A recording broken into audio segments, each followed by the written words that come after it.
Hey, welcome to The Explainer. Today, we're going to break down a framework that could literally change your entire relationship with motivation. And we're not talking about willpower here. We're talking about understanding the one tiny molecule that's really pulling all the strings inside your brain and how you can take control of it. So, let's start with the question I bet every single one of us has asked. Why is it so ridiculously easy to get sucked into our phones for hours, but it feels like pulling teeth to just sit down and focus on what we know really matters? Well, the answer is all about how our brains are wired for motivation, and how that system is, frankly, being hijacked. First things first, we've got to bust a massive myth. You've probably heard it a million times. Dopamine is the pleasure chemical. You do something good, you get a little hit of pleasure. But that's not really the whole story. The reality, dopamine is the motivation molecule. It's what drives us to go get the thing, not the pleasure of having it. Okay, get this. That dopamine rush? It actually happens before you get the reward. It's the anticipation of that text message, that little what if that makes you check your phone, not the message itself. So you see, dopamine is what gets us off the couch. It's the engine of desire, the thing that makes us seek and search and chase.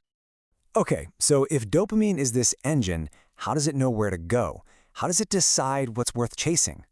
Turns out our brain has this super simple but incredibly powerful learning algorithm built right in. Yeah, I know, it sounds super technical, reward prediction error, or RPE. But the idea is actually dead simple. Your brain is constantly asking one question. Was that better or worse than I thought it would be? And the answer to that question, that little calculation, is a huge teaching signal for your brain. So here's how it works, and this is so important. If something is way better than you expected, boom, you get a big dopamine hit. Your brain basically screams, yes, do that again. If it's exactly what you thought it would be, man, nothing happens. No dopamine spike, no learning. And if it's worse, your dopamine levels actually drop, telling your brain, yeah, let's not do that again. The key takeaway here is huge. Your brain learns best from surprise. And this is where it gets really powerful for us. Think about it. You sit down to study, and you're expecting it to be a total drag, right? Just pure frustration. But then, you solve a really tough problem, and you get that little jolt of aha, that feeling of satisfaction. That right there, that's a massive positive RPE. Your brain expected pain but got pleasure instead. And just like that, it starts to rewrite the code. Hey, it says, maybe this math thing is actually rewarding. But, and this is a big but, this amazing learning system we have, the one that helped us evolve and master skills, it's now being turned against us. It's being hijacked by the very technology we use every day. And the way they do it is based on one incredibly powerful principle, one that casinos figured out a long, long time ago. Welcome to the slot machine effect. Just think about it for a second. Every time you pull down to refresh your feed, you're literally pulling the lever on a digital slot machine. Will it be a great post, a funny video, or just nothing? That maybe, that unpredictability, is what keeps our dopamine system firing on all cylinders, making it almost impossible to stop. And this is where the real damage happens. Our brains are literally being rewired.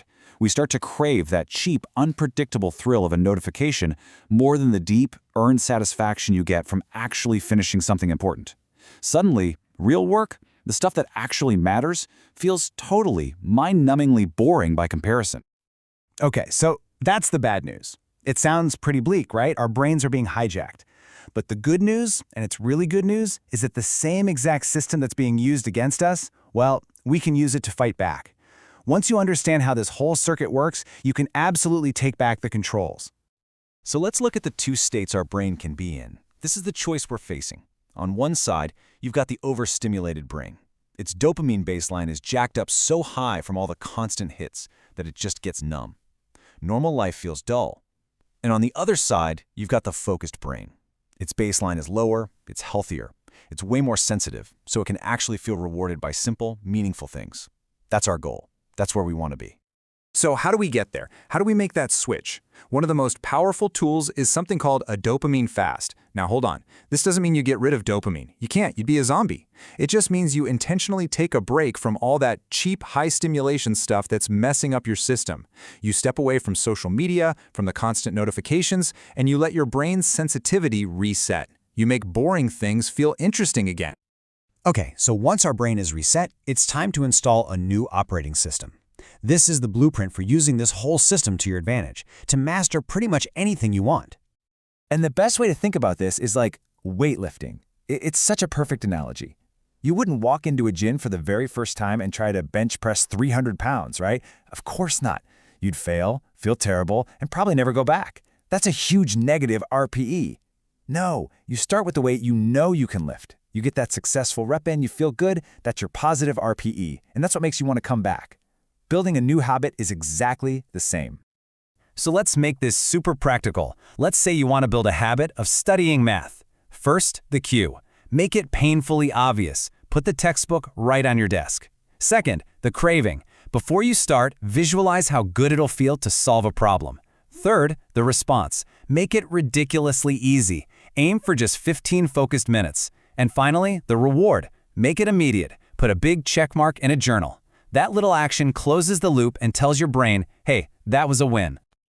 And look, the goal here isn't to just trick yourself into doing hard work. The goal is to completely rewire your relationship with effort itself. When you keep stacking these small, successful wins, your brain starts to learn that the effort itself is what leads to the reward of progress. And that's the magic moment. You start to crave the work for its own sake. Because in the end, everything about you, your habits, your skills, who you are as a person, it's all shaped by this one simple feedback loop. As the source material so perfectly puts it, you become what your dopamine system rewards. Think about that. Whatever your brain is currently rewarding you for, that's the person you're becoming, day by day. And so that leaves us with one final, really important question. Your brain is a learning machine. It's always listening. So what are you teaching it to value? Are you teaching it to reward endless distraction?